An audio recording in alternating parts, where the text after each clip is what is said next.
빗소리가 차 유리창을 두드리던 그 밤, 조용한 모텔 앞에 차가 멈췄어요. 혁진 씨의 진지한 눈빛이 어둠 속에서도 선명하게 빛났지요.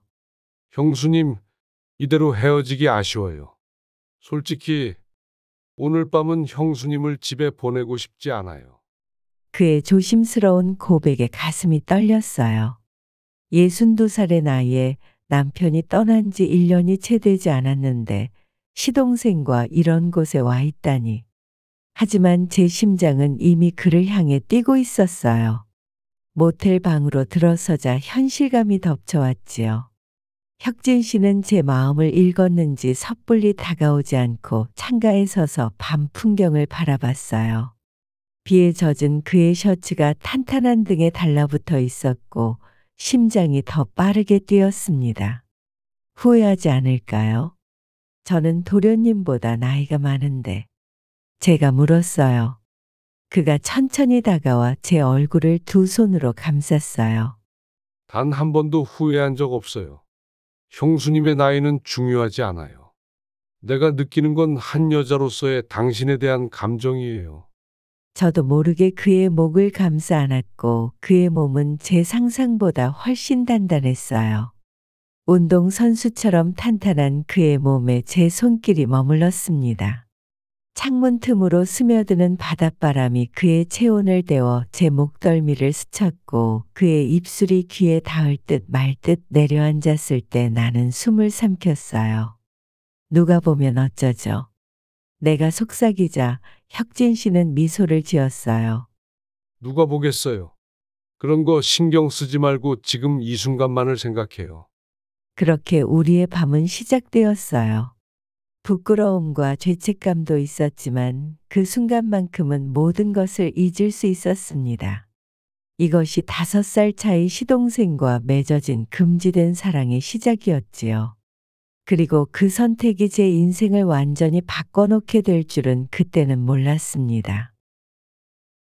아산병원 6인실 침대 곁에 앉아 또 한 번 남편의 이마를 닦아내며 속으로 탄식을 삼켰어요. 강경화는 그를 지독하게도 고통 속에 몰아넣었어요. 큰아들과 작은딸은 직장 때문에 번갈아 잠깐 들를 뿐 병간호는 대부분 제 몫이었어요. 그렇게 몇 주째 하루 3번 남편의 기저귀를 갈고 간호사 호출벨보다 먼저 움직이는 삶에 익숙해지고 있었습니다. 남편 상우는 63살, 나는 62살. 평생 그와 함께했지만 이렇게 무기력한 모습은 처음이었어요. 한때 든든했던 그의 체구가 병마 앞에서 초라해진 모습을 보는 일은 가슴이 찢어질 듯 아팠어요. 하지만 누구에게도 제 지친 마음을 털어놓을 수 없었어요. 아이들은 자신의 가정과 직장이 있었고 친구들에게 투정 부리기도 미안했습니다. 그날 문득 낯익은 목소리가 들렸어요. 형수님, 이제 혼자 너무 무리하지 마세요. 돌아보니 혁진 씨였어요. 남편의 하나뿐인 57살 남동생이었죠. 이혼 후 혼자 살고 있다는 건 들었지만 직접 마주한 건 꽤 오랜만이었어요. 도련님이 조심스럽게 말을 이었습니다. 형수님, 제가 시간이 좀 있어요. 일주일에 2~3번쯤은 병간호 같이 할 수 있어요. 형수님 너무 지쳐 보여서요. 저도 모르게 순간 울컥했어요. 누구도 제 피로를 걱정해주지 않았던 시간 속에서 이 다정한 말 한마디가 몸 안 어딘가를 녹여내는 듯했어요.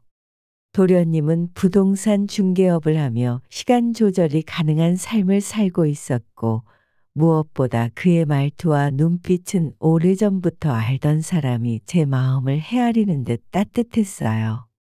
그날부터 도련님은 약속대로 일주일에 3번 병실을 지켰어요. 처음에는 어색했지만 점차 그의 존재가 익숙해졌어요. 무뚝뚝한 남편과 달리 혁진 씨는 말수가 많고 세심했어요.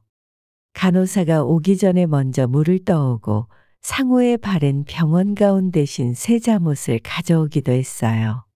간호사가 남편의 몸을 닦아주려 할 때 혁진 씨는 자연스럽게 나를 병실 밖으로 이끌어 주었어요. 복도에 선 그의 어깨에 기대고 싶은 충동이 순간 밀려왔지만 급히 마음을 다잡았어요. 하지만 그가 제 등에 살짝 손을 얹었을 때 그 손길이 불러일으킨 전류는 감출 수 없었어요. 괜찮으세요? 얼굴이 조금 붉으신데. 혁진 씨가 제 얼굴을 들여다보며 물었습니다. 괜찮아요. 그냥 조금 피곤해서. 남편의 새로운 병원복으로 갈아입히는 날이었어요. 혁진 씨가 남편을 일으켜 세우고 나는 앞에서 옷을 벗기려 했어요. 우리의 손이 우연히 마주쳤고 그 순간 시선도 마주쳤어요. 서로의 눈에서 읽을 수 없는 감정이 스쳐 지나갔지요. 재빨리 눈을 피했지만 손끝에 남은 그의 온기는 쉽게 가시지 않았습니다. 그의 모습에 가끔 남편의 젊은 시절이 겹쳐 보일 때면 나는 슬쩍 시선을 돌리곤 했어요. 하지만 점점 더 도련님의 모습이 눈에 들어왔어요. 남편보다 더 단단한 어깨, 깊은 미소, 그리고 나를 바라볼 때마다 조금씩 깊어지는 눈빛까지. 형님, 오늘은 좀 어떠세요? 혁진 씨가 상호에게 물으면 진통제에 취한 남편은 그저 힘없이 눈을 깜빡이는 것이 전부였어요. 그럴 때마다 도련님은 남편의 손을 꼭 잡고 병실의 차가운 공기를 따스하게 데웠어요. 병실에서 잠시 나와 있을 때 그가 제 어깨를 토닥이며 형수님, 조금 쉬세요. 라고 말할 때마다 나는 그 온기에 기대고 싶은 마음을 애써 누르곤 했어요. 마음의 문을 열어서는 안 된다고 스스로에게 다짐했지만 이미 그 문틈으로 그의 온기가 스며들고 있다는 걸 느꼈어요. 어느 날 밤 남편이 잠든 사이 복도 끝 작은 의자에 나란히 앉아 커피를 마시던 때였어요. 혁진 씨가 조용히 물었어요. 형수님은 가끔 외롭지 않으세요? 그 물음에 갑자기 눈물이 났어요. 몇 년 동안 누구에게도 내색하지 않았던 감정이 그의 한마디에 무너져 내렸어요. 나도 모르게 그의 팔에 기대어 버렸어요. 혁진 씨의 몸에서는 은은한 스킨 냄새가 났어요. 그 남성적인 향기에 나는 무언가 깨어나는 듯한 감각을 느꼈습니다. 미안해요. 너무 사적인 질문이었네요. 그가 황급히 말했어요. 그러면서도 그의 팔은 자연스럽게 제 어깨를 감쌌어요. 우리는 그렇게 잠시 말없이 앉아 있었지요. 저는 이 순간이 길어지면 위험할 것 같다는 생각이 들었지만 그의 품에서 벗어나고 싶지 않았어요. 아니에요. 괜찮아요. 그냥 오랜만에 누군가 내게 그런 질문을 해서요. 손등으로 눈물을 훔치며 대답했어요. 그날 밤 병실로 돌아오는 길에 그의 손이 잠시 제 허리를 감쌌어요. 순간적인 접촉이었지만 그 따스함이 오래도록 남았어요. 마치 춥고 어두운 겨울밤에 문득 발견한 작은 모닥불 같았어요. 그리고 우리는 둘 다 알고 있었어요. 병실 문 앞에서 우리가 나눈 짧은 시선 속에 말로 표현할 수 없는 무언가가 이미 태어나고 있다는 것을. 그날 밤 남편 옆에 누워 천장을 바라보며 생각했어요. 이런 감정을 가져도 되는 걸까?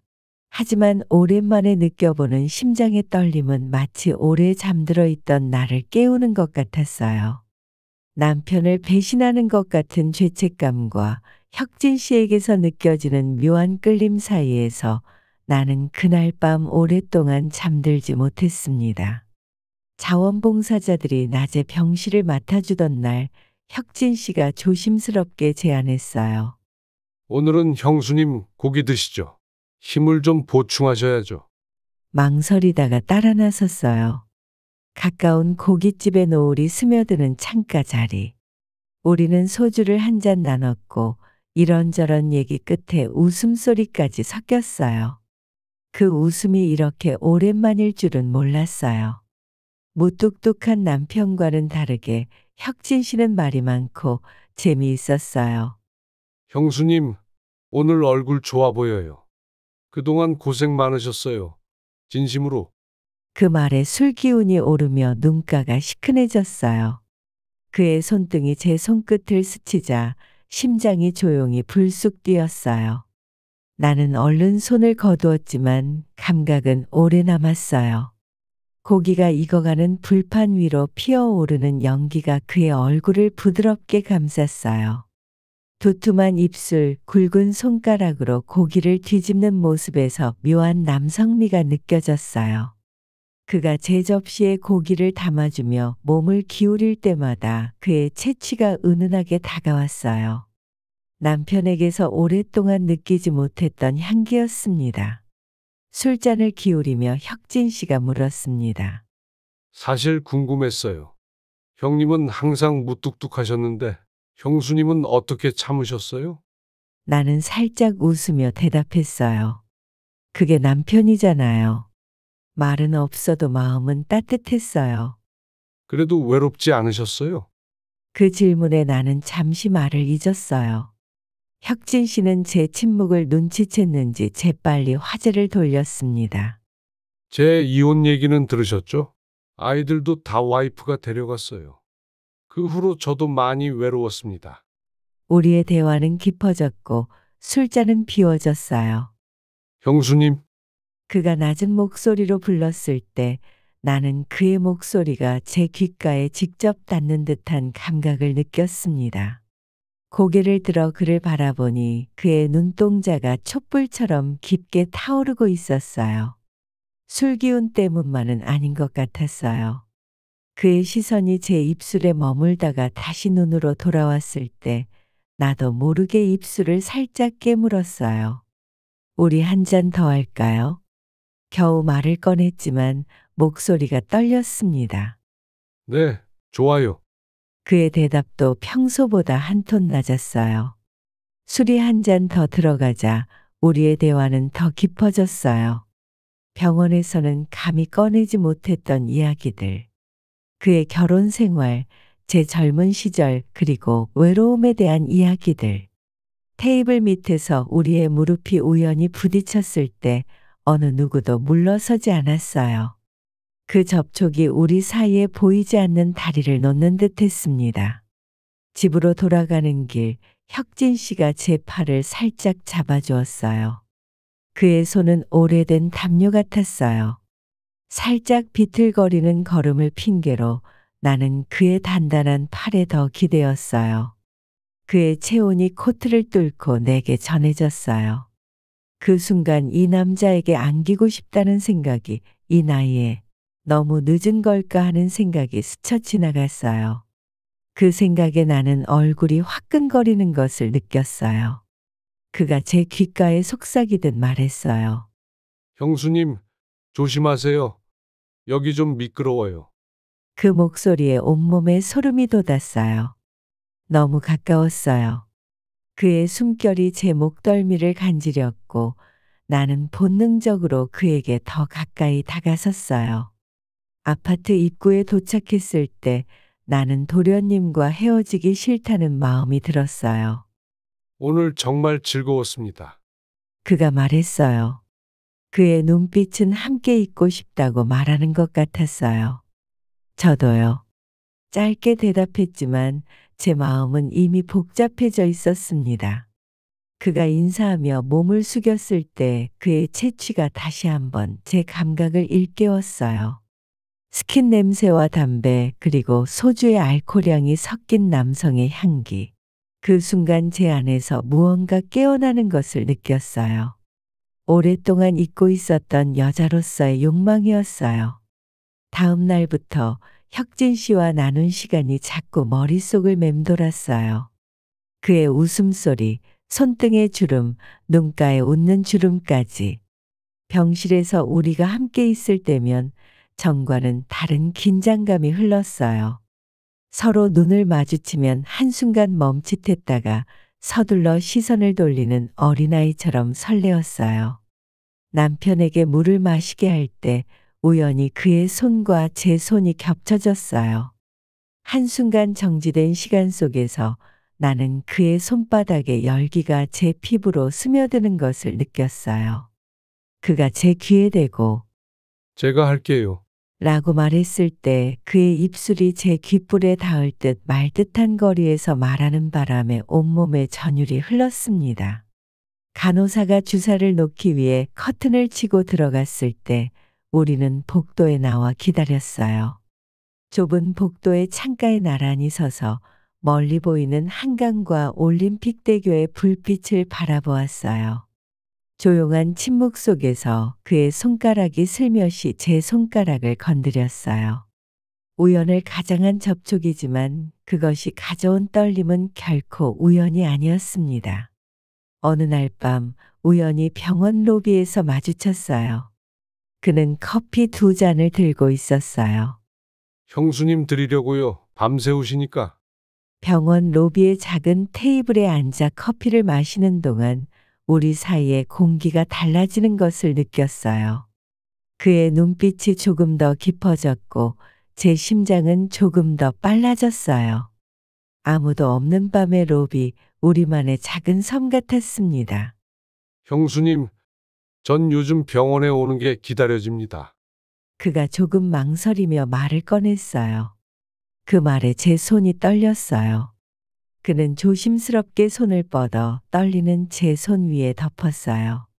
접촉이 가져온 온기가 제 혈관을 타고 퍼져나갔어요. 그의 손가락이 제 손등 위에서 원을 그리듯 천천히 움직였고 나는 숨이 막히는 듯한 느낌을 받았습니다. 우리 둘 다 말을 잊은 채 그렇게 몇 분이 흘렀어요. 그의 시선이 제 얼굴을 천천히 훑고 내려갔다가 다시 제 눈을 바라보았어요.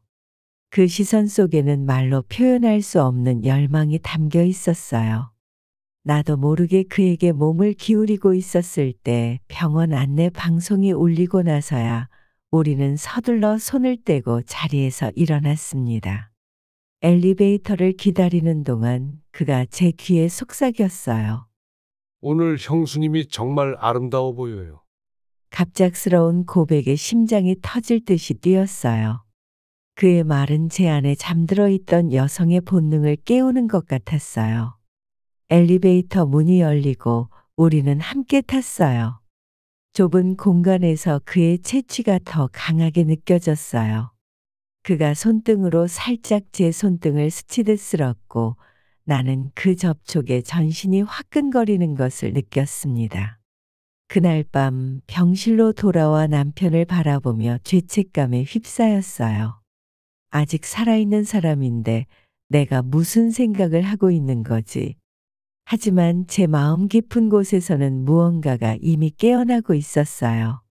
오랫동안 잠든 감정, 혼자 있는 밤의 따스함을 그리워하는 마음이었어요. 잠들기 전 손끝에 남아있는 그의 온기를 기억하며 제 손을 가슴에 얹었어요. 그의 손길이 제 몸에 남긴 감각들이 여전히 살아 숨쉬는 것 같았어요. 그로부터 한 달 병세가 악화된 남편은 끝내 세상을 떠났어요. 장례식장에서 나는 멍하니 앉아 있었지요. 상호의 사진 앞에 놓인 국화 향기가 코를 찔렀어요. 30년을 함께한 사람이 이렇게 갑자기 떠난다는 게 믿기지 않았어요. 형수님, 귓가에 들려온 낮은 목소리에 고개를 들었어요. 오랫동안 보지 못했던 그리운 얼굴이 제 앞에 있었어요. 저 세상으로 떠난 남편의 하나뿐인 동생 혁진 씨였어요. 마지막으로 본 게 언제였는지 기억조차 나지 않았어요. 그가 검은 양복을 입고 제 앞에 서 있었어요. 그의 눈에 맺힌 눈물이 왠지 모르게 저를 더 슬프게 했어요. 고개를 들어 그를 바라보았을 때 이전에 느꼈던 감정이 다시 일렁이는 것을 느꼈어요. 기억 속에서 떠오르는 그의 손길, 목소리, 스킨 냄새. 장례식장의 엄숙한 분위기 속에서도 심장이 조금 빨라지는 것을 느꼈어요. 슬픔과 동시에 묘한 안도감. 그가 이곳에 와주었다는 사실만으로도 혁진 씨는 장례 내제 제 곁을 지켰어요. 내가 지치면 의자를 가져다 주고 목이 마르면 따뜻한 차를 건네는 그의 배려가 낯설면서도 고마웠어요.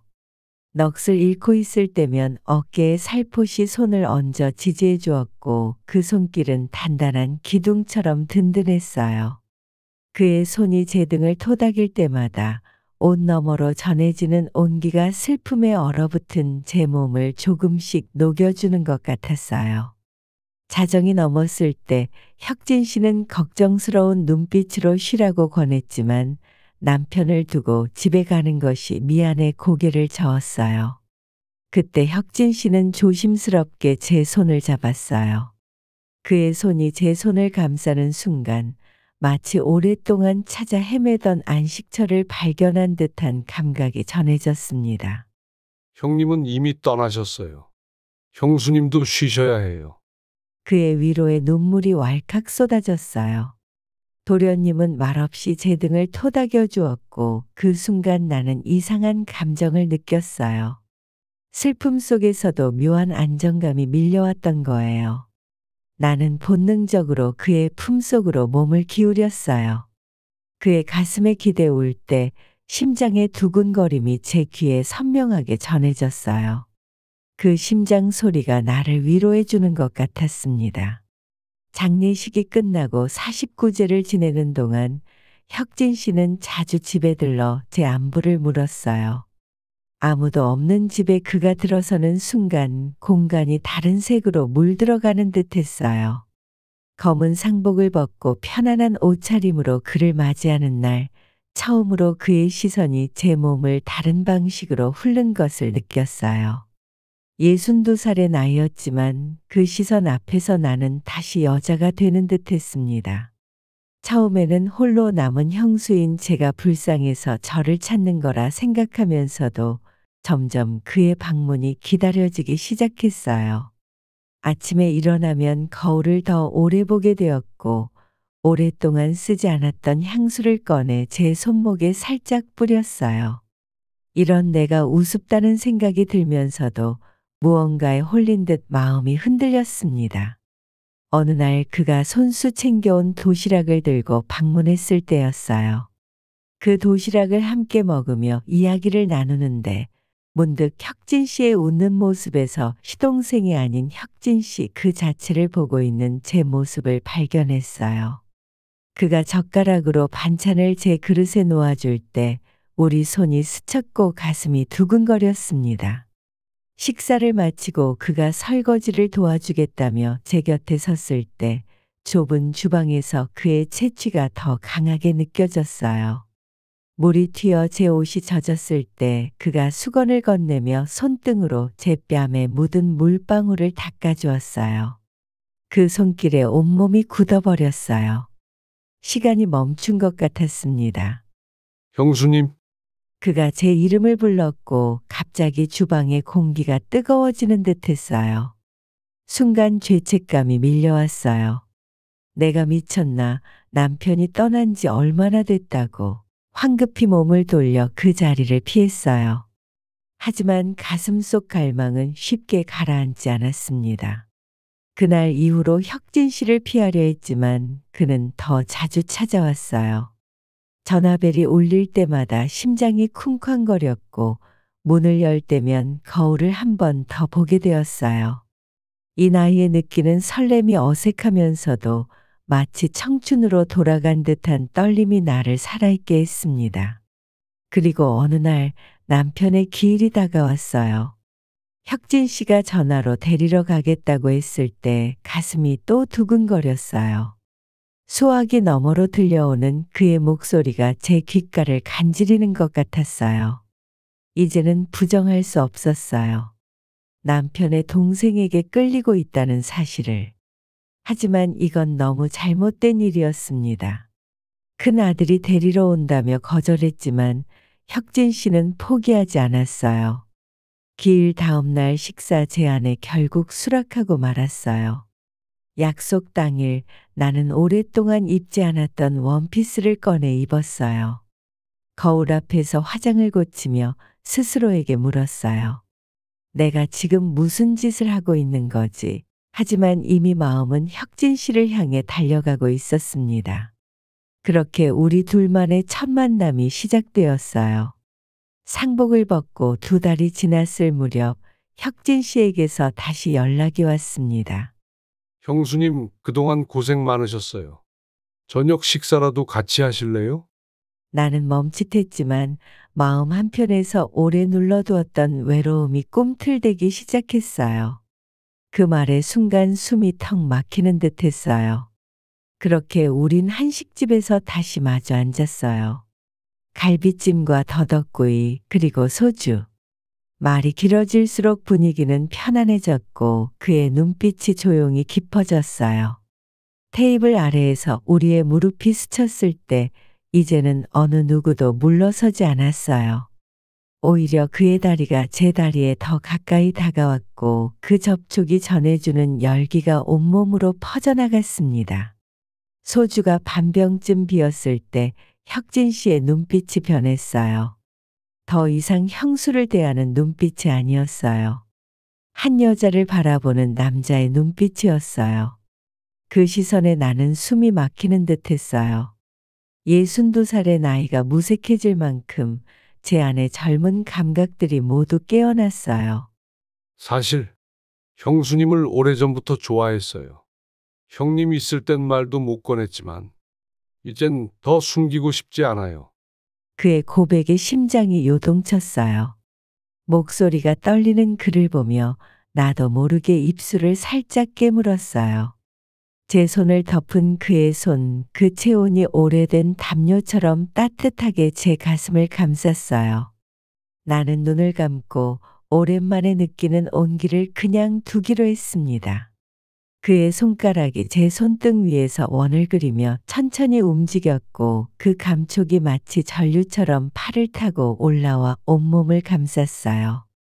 제 심장도 그를 향해 걸어가고 있었으니까요. 형님 결혼식 때 처음 뵀을 때부터 마음에 두고 있었어요. 소주잔을 내려놓으며 혁진 씨가 조심스럽게 말했습니다. 갑작스러운 고백에 숨이 막혔어요. 그게 무슨 말씀이세요? 물론 형님이 계실 때는 그저 존경하는 형수님으로만 생각했습니다. 그의 눈빛은 진지했고 어떤 결단을 내린 듯했어요. 형님이 떠나신 후 형수님을 보살피면서 제 마음이 달라졌어요. 처음에는 저도 혼란스러웠어요. 형에 대한 예의인지. 하지만 이제는 인정할 수밖에 없어요. 그의 손이 조심스럽게 테이블 위로 뻗어와 제 손을 덮었어요. 당연히 뿌리쳐야 했지만 그러지 못했어요. 오히려 나는 그의 손을 더 꼭 잡았어요.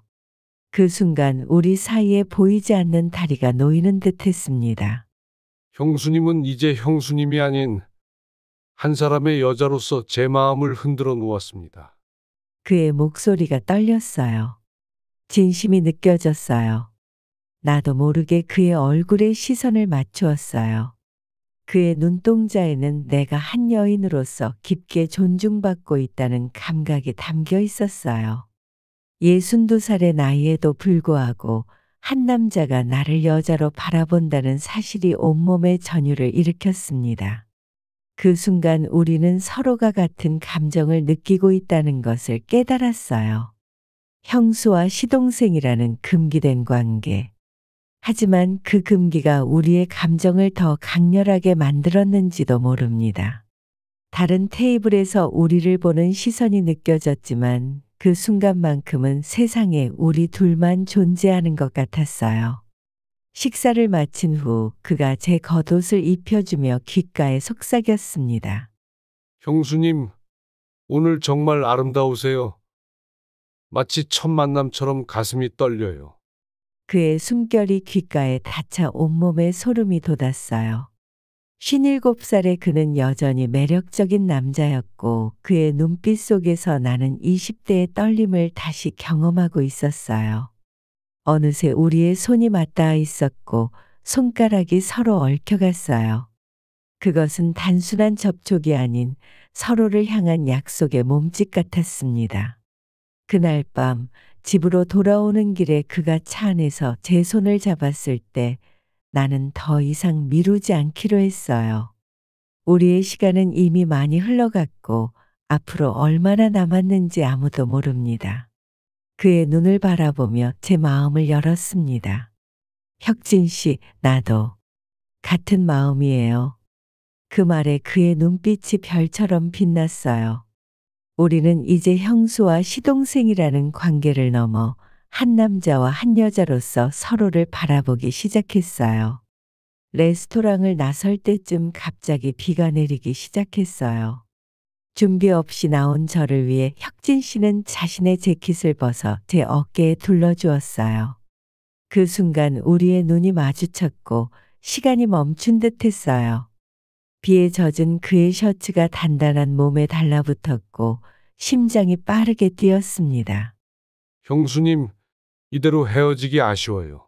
그리고 솔직히 오늘 형수님을 집에 내려드리고 싶지 않아요. 그의 조심스럽지만 진심이 담긴 고백에 가슴이 떨렸어요. 혁진 씨의 진지한 눈빛을 마주하며 저도 모르게 고개를 끄덕였어요. 택시는 어느새 조용한 모텔 앞에 멈췄어요. 잠시 망설임이 찾아왔을 때 혁진 씨가 제 손을 부드럽게 잡았습니다. 부담스러우시면 그냥 돌아가도 됩니다.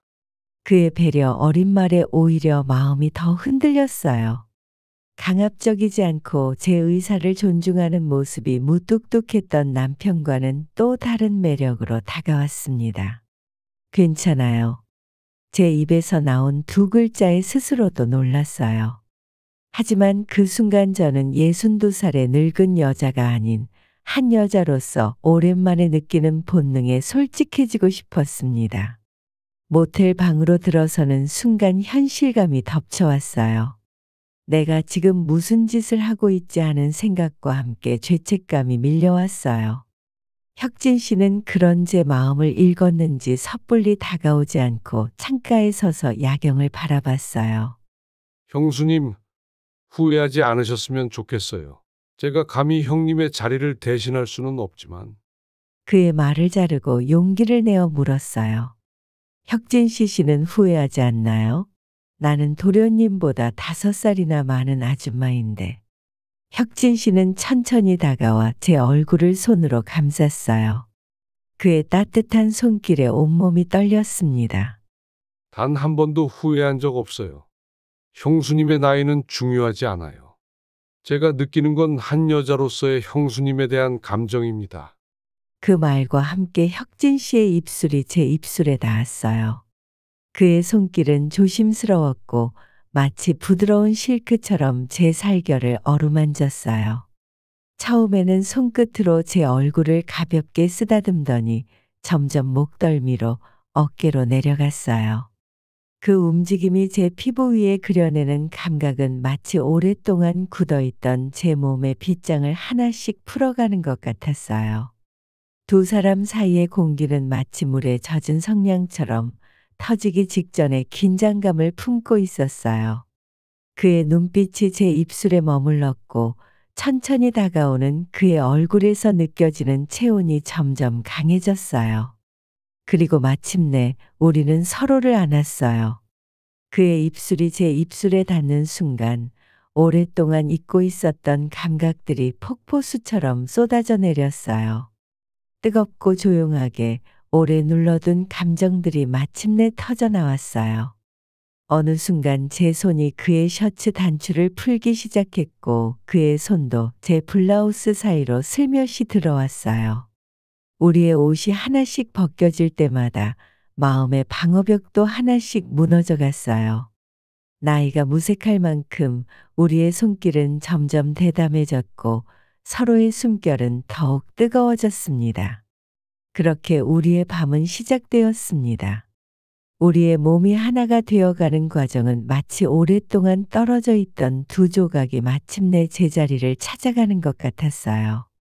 그의 숨결이 제 귀에 닿을 때마다, 그의 손길이 제 피부를 어루만질 때마다 나는 이것이 꿈이 아니라 현실임을 실감했습니다. 그날 밤 오랫동안 잊고 있었던 감정들이 다시 깨어났어요.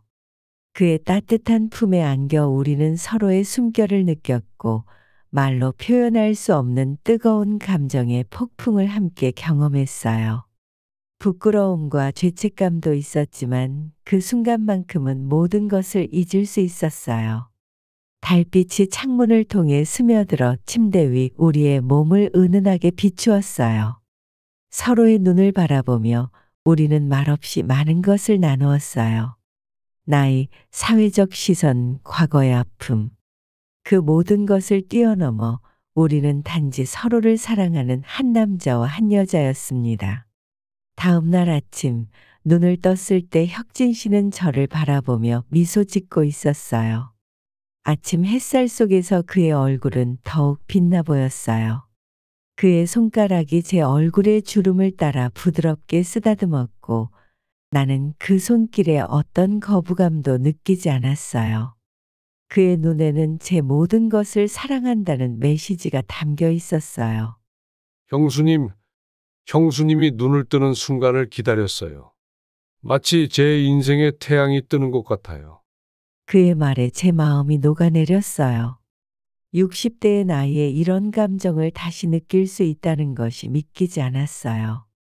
우리는 침대 위에서 오랫동안 서로를 바라보며 손을 맞잡았어요. 그 순간만큼은 세상의 어떤 시선도 어떤 편견도 우리 사이에 끼어들 수 없었어요. 그렇게 우리는 일주일에 한 번씩 만나기 시작했어요. 때로는 미술관에서, 때로는 공원에서, 때로는 그의 사무실 근처 조용한 카페에서. 혁진 씨는 공개적인 장소에서는 한 번도 선을 넘지 않았어요. 그저 대화를 나누고 가끔 제 손을 잡아주는 것만으로도 충분했어요. 하지만 우리 둘만 있을 때면 그의 눈빛은 달라졌고 손길은 더욱 대담해졌어요. 그 모든 순간이 나에게는 새로운 인생의 장을 여는 것 같았어요. 우리의 만남은 점점 대담해졌고 혁진 씨의 손길은 더욱 깊어졌어요. 그의 아파트에서 만날 때면 문을 닫는 소리조차 조심스러웠어요. 하지만 문이 닫히는 순간 그의 눈빛은 변했고 저희 몸은 그에게 반응했습니다. 그의 손이 제 블라우스 단추를 하나씩 풀 때마다 마치 제 심장도 함께 열리는 듯 했어요. 62살의 나이가 무색하게 그의 손길 아래서 제 몸은 다시 젊어지는 것 같았어요. 혁진 씨는 언제나 제 몸의 모든 부분을 경외하듯 대했어요. 나이가 만든 흔적들을 오히려 사랑스럽게 어루만지며 그는 내게 여전히 아름답다고 속삭였습니다. 형수님의 모든 부분이 내게는 완벽해요. 형수님, 그 말을 들을 때마다 나는 세상의 모든 시선을 잊을 수 있었어요. 그와 함께일 때만큼은 나는 단지 한 여자였어요. 혁진 씨의 입술이 제 목덜미를 타고 내려갈 때 온몸에 퍼지는 전율은 나이를 잊게 했어요. 그의 손이 나를 감싸 안을 때면 모든 불안과 죄책감이 녹아내리는 듯 했습니다. 침대 위에서 그와 함께할 때 우리는 마치 시간 밖에 존재하는 것 같았어요. 그의 몸과 제 몸이 하나가 되는 순간만큼은 세상의 모든 복잡함이 사라졌어요. 그런 순간들이 쌓여갈수록 우리는 더욱 대담해졌고 서로를 더 깊이 알아갔어요. 하지만 현실은 냉혹했어요. 큰아들과 커피숍에서 우연히 우리를 마주친 날, 집은 곧장 전쟁터가 되었어요.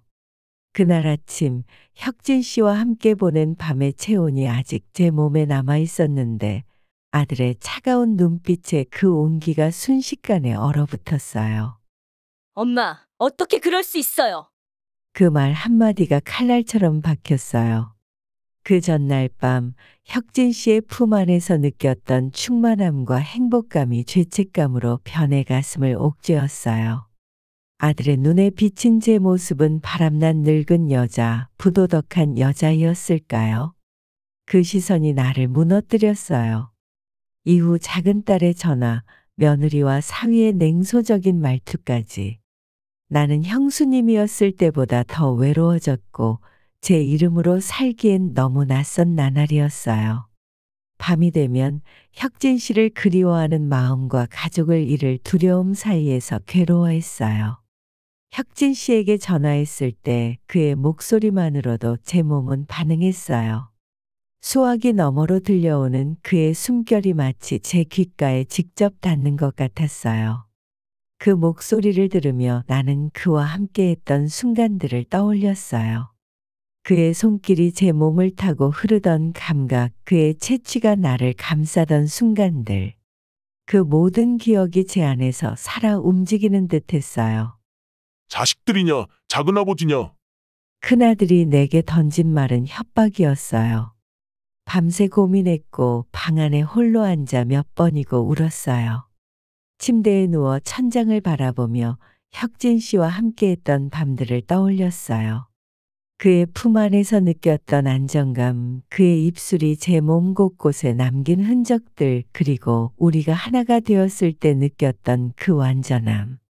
그 모든 것을 포기해야 한다는 생각에 가슴이 미어졌습니다. 하지만 다음 날 나는 혁진 씨를 만나 조용히 말했어요. 혁진 씨, 우리 잠시 멈춰야 할 것 같아요. 그는 아무 말 없이 고개를 끄덕였어요. 대신 제 손을 따뜻하게 감싸며 말했어요. 그의 손길이 전하는 온기가 여전히 제 안에 파문을 일으켰어요. 제 몸은 여전히 그를 원했고 그 감각을 무시하기 위해 나는 눈을 꾹 감았어요. 괜찮아요. 저는 기다릴 수 있어요. 형수님이 혼자 울지 않게 곁에만 있을게요. 그 말에 다시 눈물이 흘렀어요. 나는 이 사랑을 잃고 싶지 않았어요. 세상이 우리를 이해하지 않아도 제 마음 하나만큼은 이해받고 싶었어요. 마지막으로 그를 안아보고 싶었지만 그러면 다시 그를 놓지 못할 것 같았어요. 혁진 씨도 알고 있었던 걸까요? 그는 제 손만 꼭 잡았을 뿐 더 가까이 다가오지 않았습니다. 혁진 씨에게 전화해서 상황을 설명했어요. 그는 잠시 침묵하더니 결단력 있는 목소리로 말했습니다.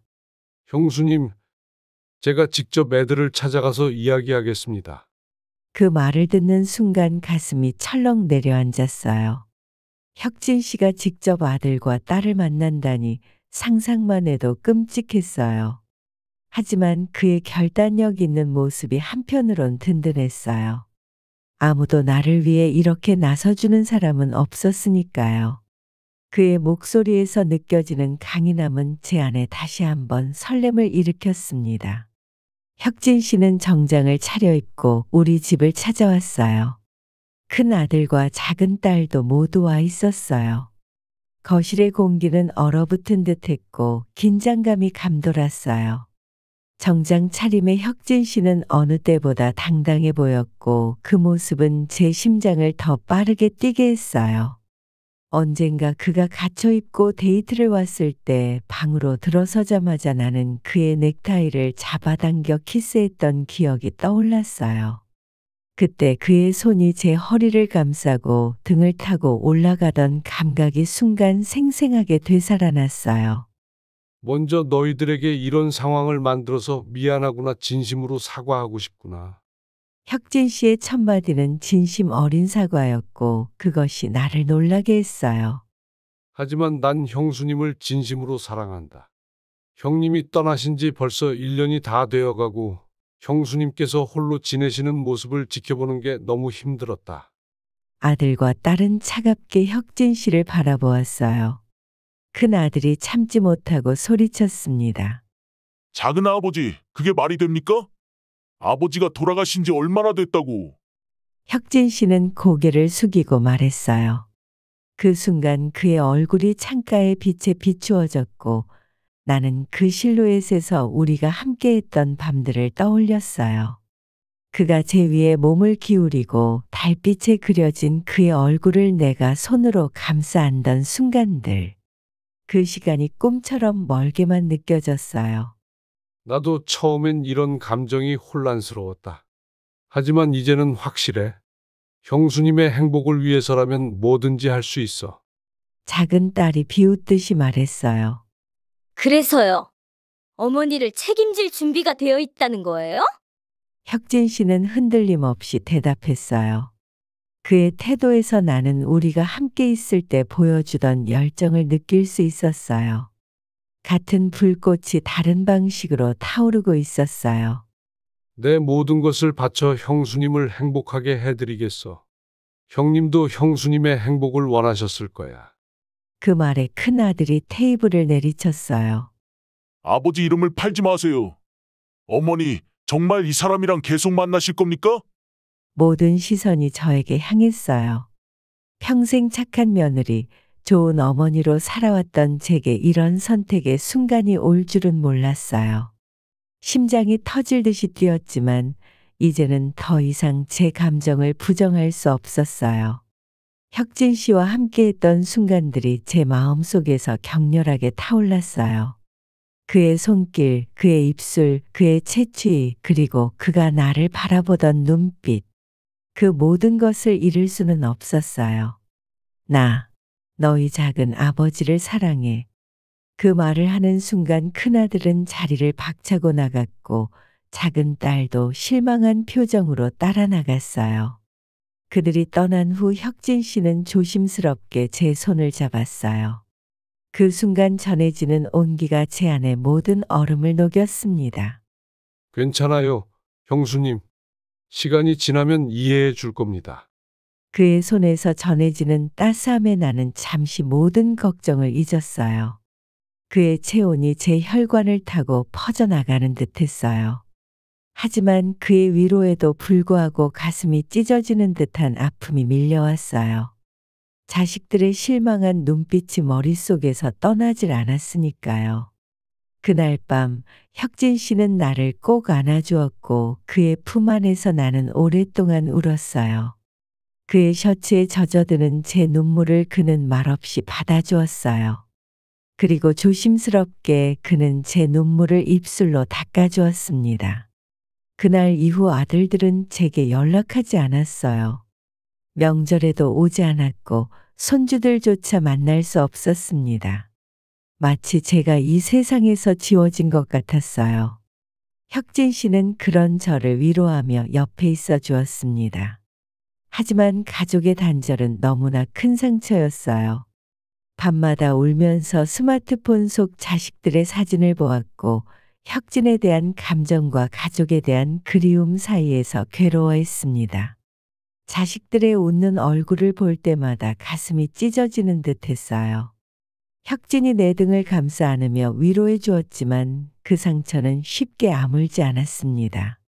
어느 날 밤 혁진 씨와 함께 있던 저는 갑작스러운 결정을 내렸어요. 혁진 씨, 당분간 혼자 있고 싶어요.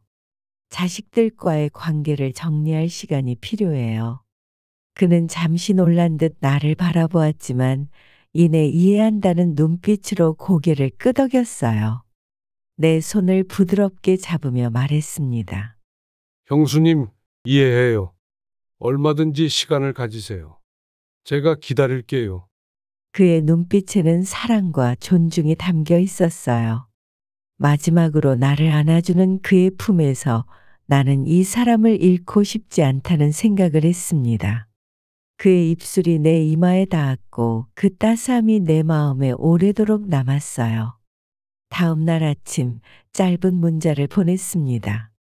당분간 혼자 있고 싶어요. 걱정하지 말아요. 연락하지 말아주세요.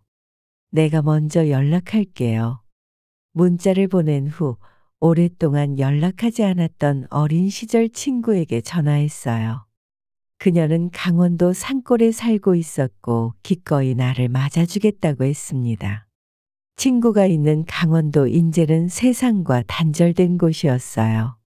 그곳에서 나는 스마트폰도 켜지 않고 오로지 자연 속에서 내 마음을 정리하는 시간을 가졌습니다.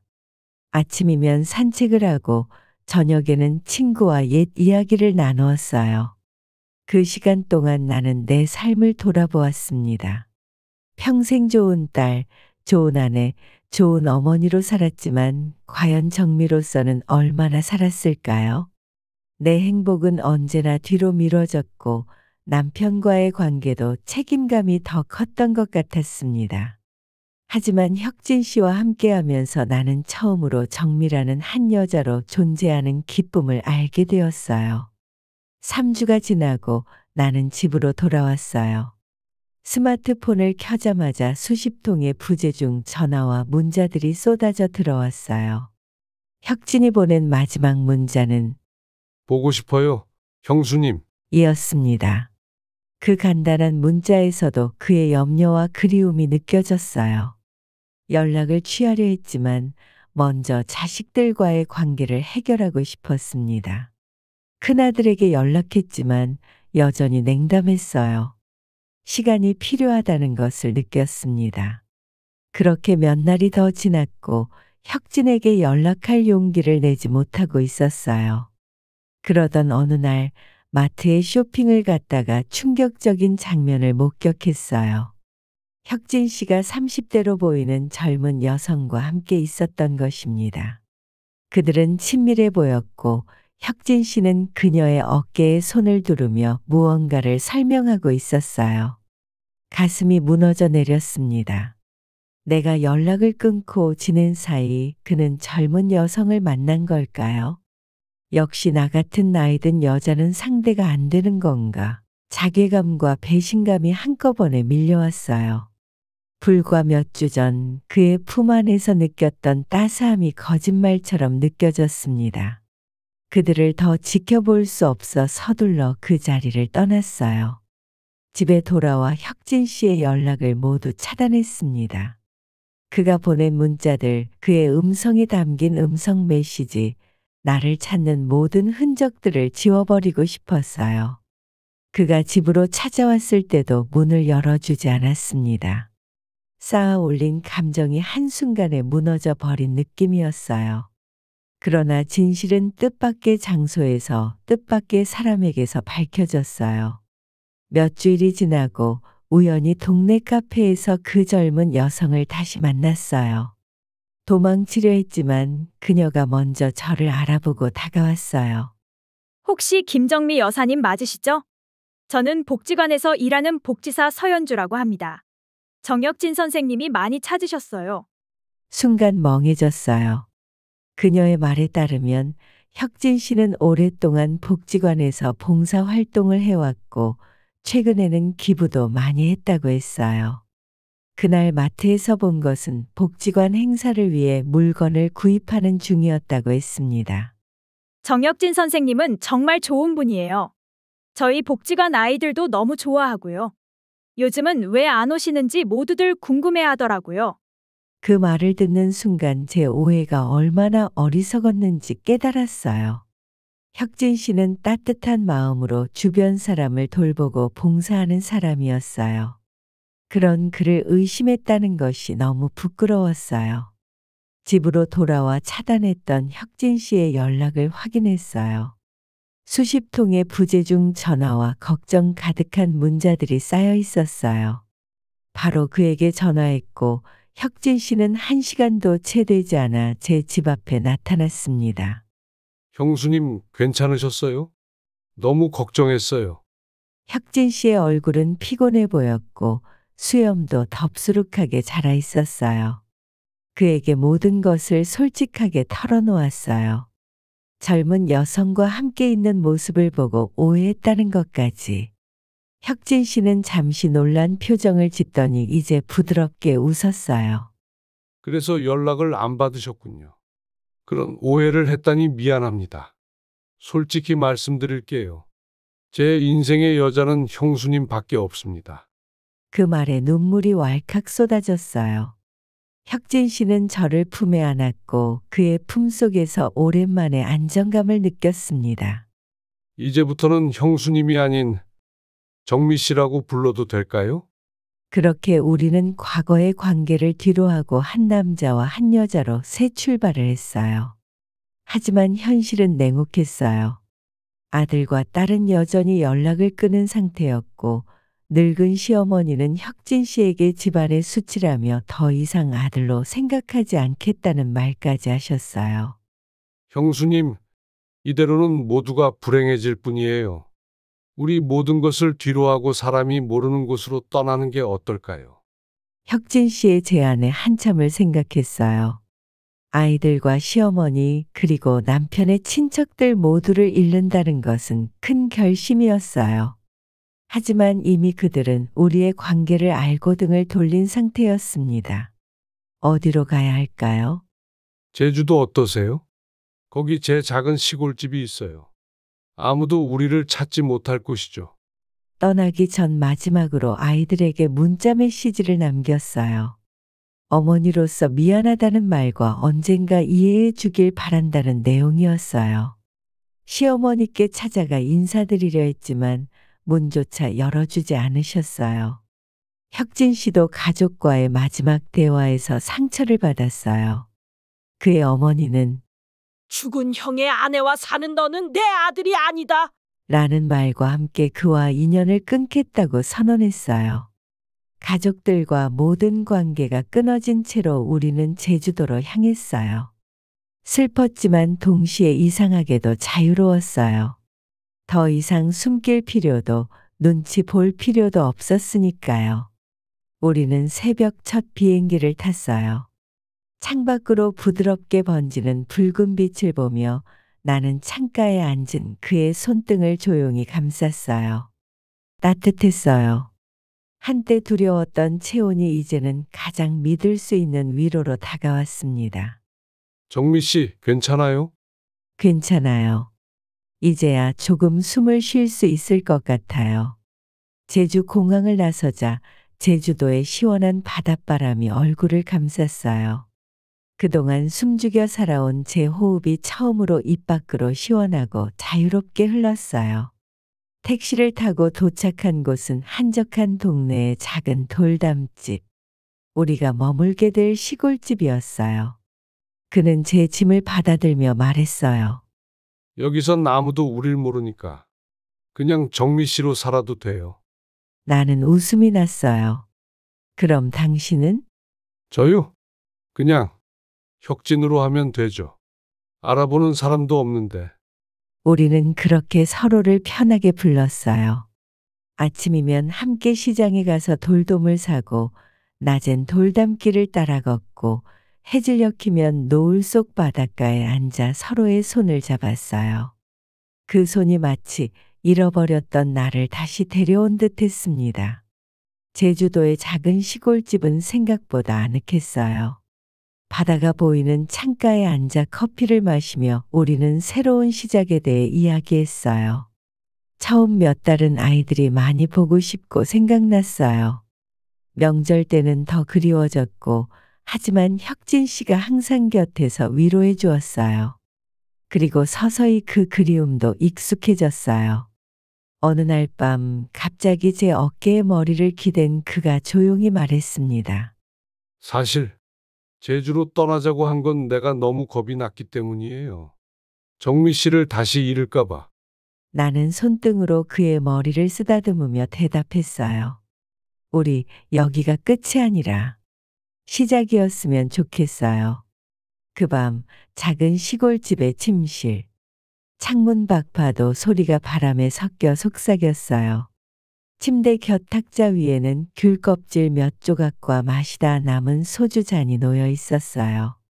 우리는 이불을 덮은 채 서로의 눈을 바라보았습니다. 그가 손끝으로 제 뺨을 어루만졌어요. 잠시라도 함께 숨 쉬고 싶어요. 오늘 밤만은. 나는 대답 대신 그의 가슴에 얼굴을 파묻었어요. 그의 숨결이 제 귀에 닿을 듯 말 듯 내려앉았고 나는 천천히 아주 조용히 그를 받아들였어요. 그의 손길은 여전히 조심스러웠어요. 그러나 어느 순간부터 그 조심스러움이 안도감으로 바뀌었어요. 제 몸이 그의 품 안에서 녹아내릴 때 나는 비로소 깨달았어요. 이 사랑이 나를 다시 살아가게 한다는 것을요. 그날 밤 이후 제주에는 두 사람의 이름이 하나씩 새겨졌어요. 정미와 혁진. 두 사람만의 계절이 그 섬에서 시작되었습니다. 한 달쯤 지나자 우리는 그 시골집에서 조용히 짐을 뺐어요. 골목을 따라 한참을 걷다가 마을 외곽의 오래된 기와집 하나를 보게 됐어요. 지붕은 낡았지만 마당은 넓고 뒤편엔 귤나무가 무성했어요. 집주인은 육지로 돌아가며 우리에게 저렴하게 넘겼어요. 그렇게 우리는 그 집에서 새로운 삶을 시작했어요. 이웃들은 우리를 부부로 알았고 우리는 굳이 뭐라 하지 않았어요. 혁진 씨는 제주 돌을 깎아 화분 받침을 만들었고 나는 마을회관에서 귤차 끓이는 봉사를 시작했어요. 매일 저녁 우리는 마당 평상에 앉아 귤 껍질을 까먹으며 하루를 마무리했어요. 혁진 씨는 제주도에서도 부동산 중개소를 새로 시작했고 저는 오래전 취미였던 뜨개질을 다시 시작했어요. 이따금 섬 주민들과 왕래하며 새로운 인연도 맺었어요. 아무도 우리의 과거를 모르니 그저 사이 좋은 부부로 보였을 테지요. 1년이 지났을 때 큰아들의 둘째 아이 출산 소식을 알게 되었어요. 축하 선물을 보냈지만 돌아온 것은 받을 수 없다는 짧은 메모뿐이었어요. 가슴이 아팠지만 그들의 선택을 존중했어요. 가끔은 서울에서 큰아들, 작은딸에게서 카톡이나 문자 메시지가 오기도 했어요. 잘 계시죠? 건강하세요. 그 한 줄이 그렇게 고마울 수 없었어요. 아직은 완전한 용서도 화해도 아니지만 시간은 사람의 마음을 조금씩 돌리는지도 몰랐습니다. 시간이 흐르면서 외로움도 줄어들었어요. 대신 혁진 씨와의 시간이 더 소중해졌고 사랑을 만끽했습니다. 후회하지 않으세요? 가족들을 모두 잃으셨잖아요. 문득 물었어요. 가끔은 그리워요. 하지만 당신과 함께하는 이 시간이 내겐 더 소중하니까요. 겨울이 끝나갈 무렵 나는 작은 서랍 속에서 죽은 남편의 사진 한 장을 꺼냈어요. 오래된 사진 속에서 그는 여전히 조용한 눈으로 웃고 있었어요. 나는 속삭였어요. 여보, 나 잘 살아가고 있어요. 당신 없이도 그래도 살아갈 용기를 내고 있어요.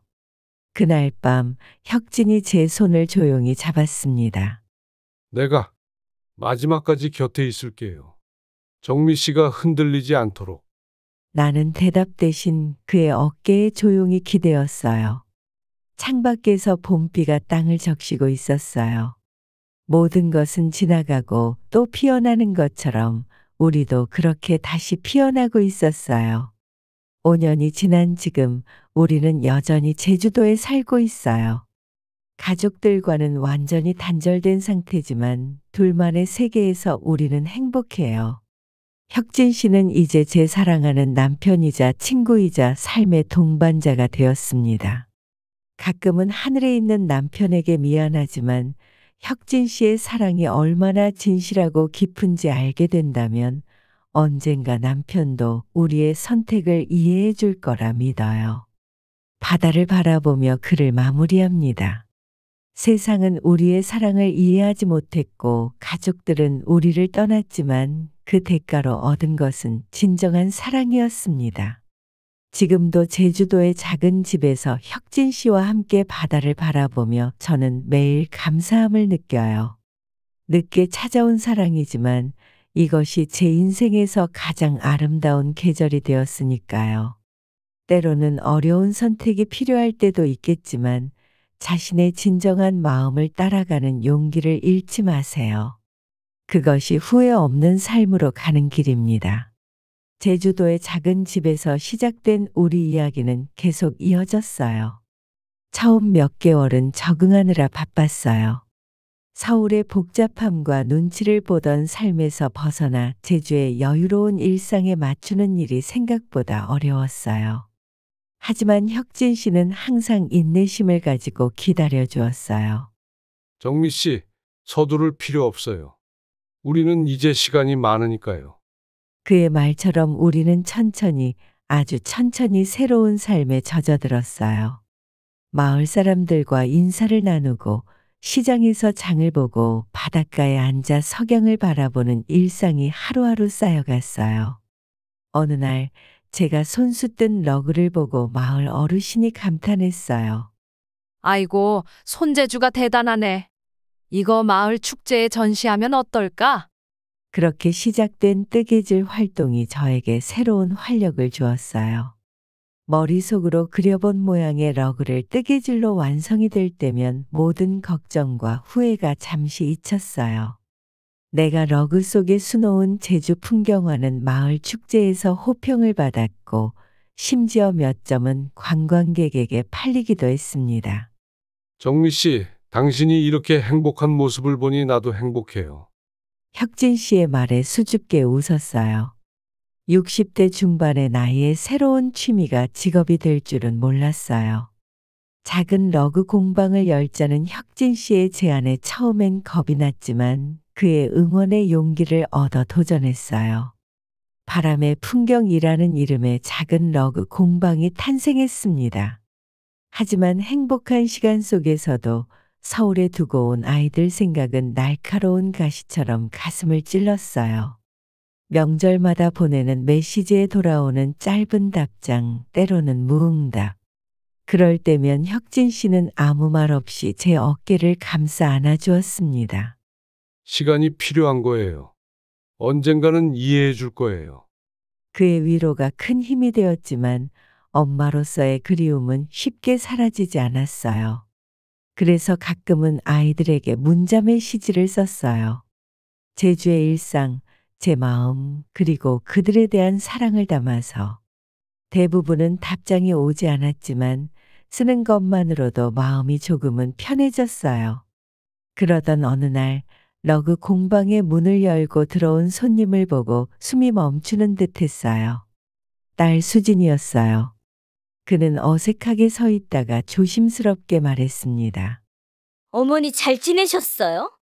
단 한마디에 눈물이 왈칵 쏟아졌어요. 혁진이 급히 뒷방에서 나왔지만 수진이를 보자 멈칫했어요. 하지만 수진이는 예상과 달리 짧게 목례를 했어요. 작은 아버지도 건강하셨네요. 그날 저녁 우리 셋은 조금은 어색하게 식사를 했어요. 수진이는 자신이 제주에 출장을 왔다며 러그 공방 소문을 듣고 들렀다고 했어요. 대화는 조심스러웠지만 5년 만의 만남이라는 것만으로도 제 가슴은 벅찼습니다. 오빠는 아직 많이 화가 나 있어요.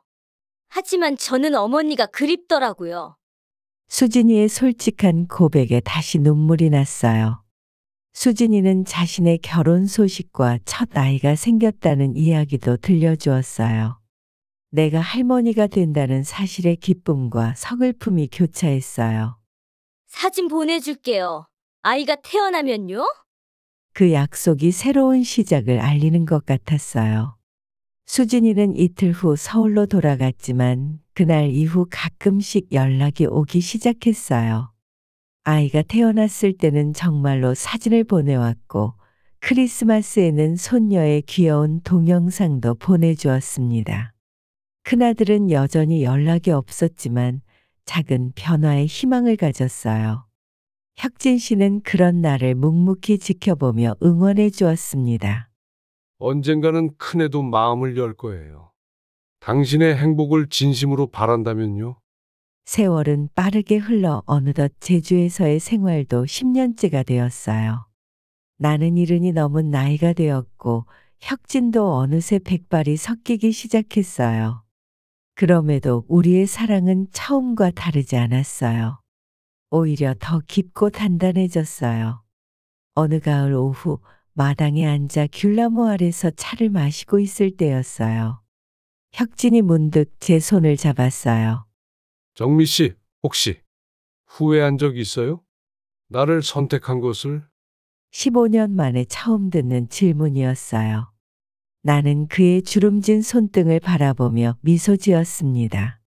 단 한 번도요.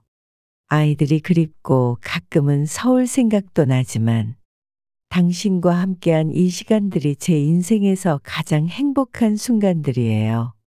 그의 눈에 맺힌 눈물을 보며 제 마음도 따뜻해졌어요. 우리는 그렇게 노을이 질 때까지 손을 잡고 앉아 있었어요.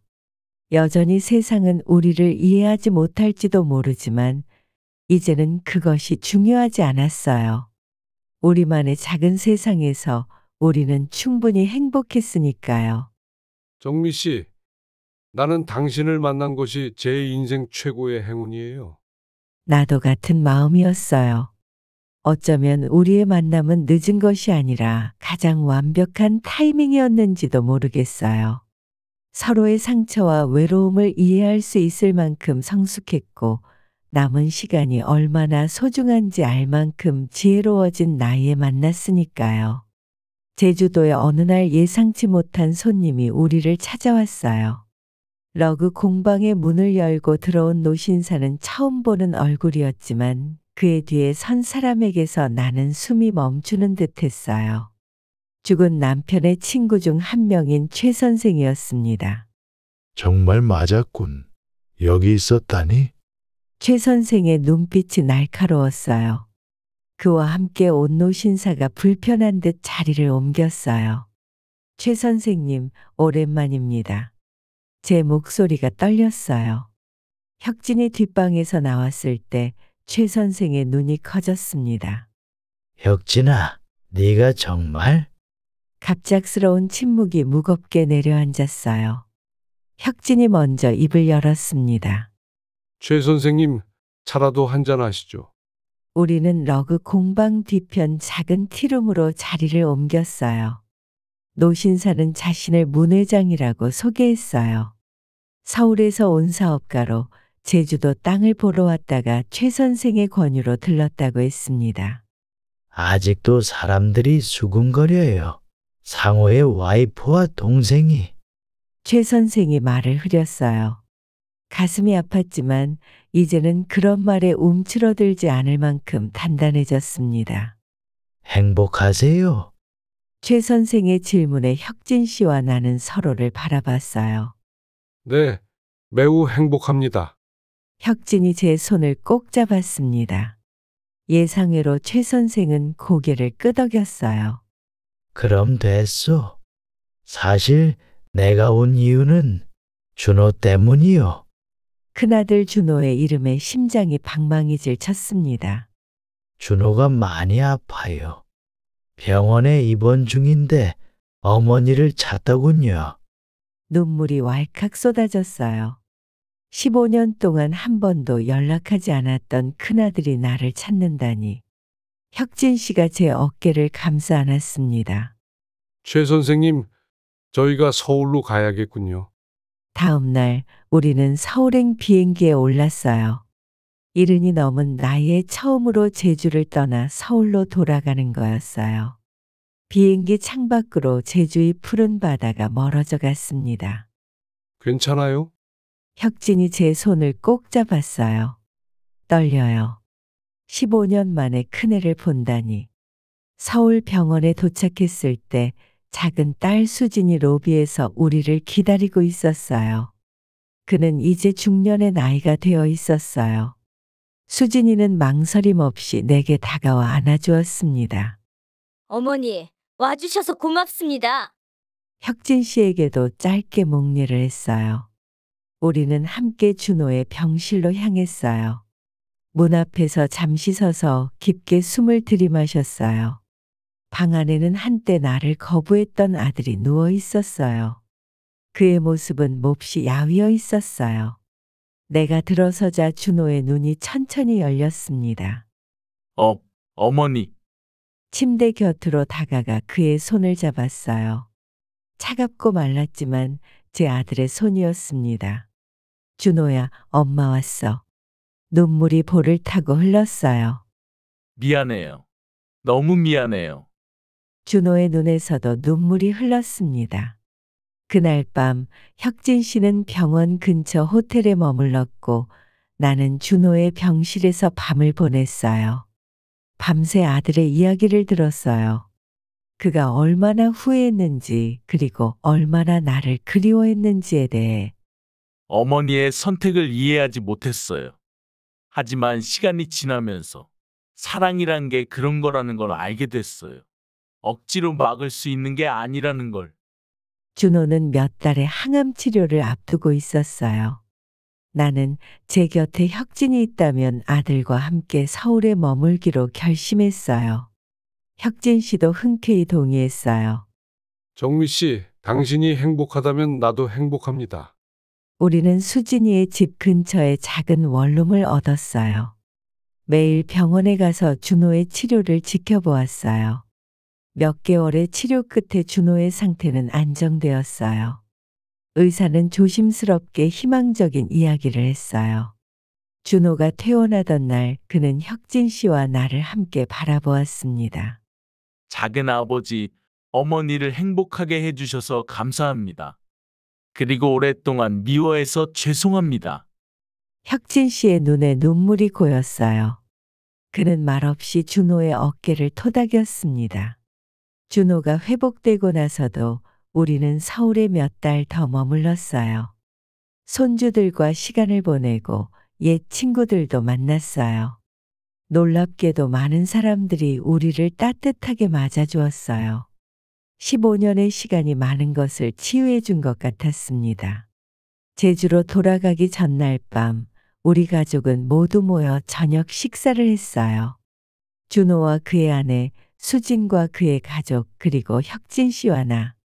테이블 주위에 둘러앉아 웃고 이야기하는 모습이 꿈만 같았습니다. 어머니, 이제는 제주와 서울을 자주 오가셔야 할 것 같아요.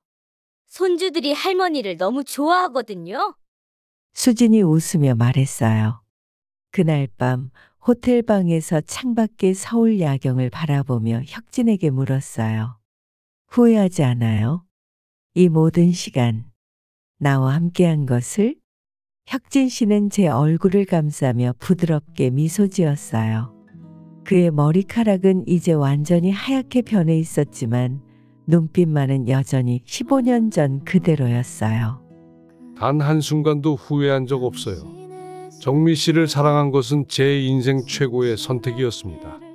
다음 날 우리는 제주로 돌아왔어요. 하지만 이제 우리의 삶은 제주와 서울 두 곳을 오가는 것이 되었어요. 가족과의 관계가 회복되었고 과거의 상처도 조금씩 아물고 있었습니다. 러그 공방으로 돌아온 첫날 우리는 바닷가 벤치에 앉아 석양을 바라보았어요. 지난 15년의 시간이 주마등처럼 스쳐 지나갔어요. 소문과 비난, 가족의 단절, 외로움과 그리움, 그리고 그 모든 것을 이겨낸 사랑. 정미 씨, 우리 참 멋진 이야기를 살아왔네요. 손등에 진주름 위로 혁진 씨의 손이 포개졌어요.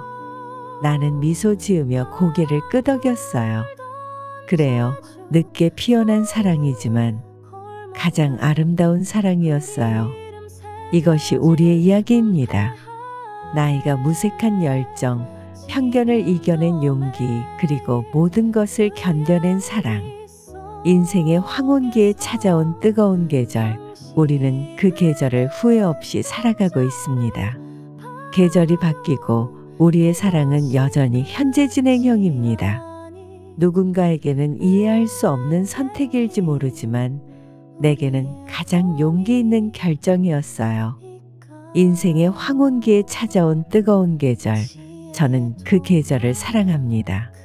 오늘의 이야기는 여기까지입니다. 댓글로 여러분의 소중한 생각을 들려주세요. 혹시 이런 내용이 도움이 될 것 같은 분이 주변에 계시다면 영상 공유도 부탁드립니다.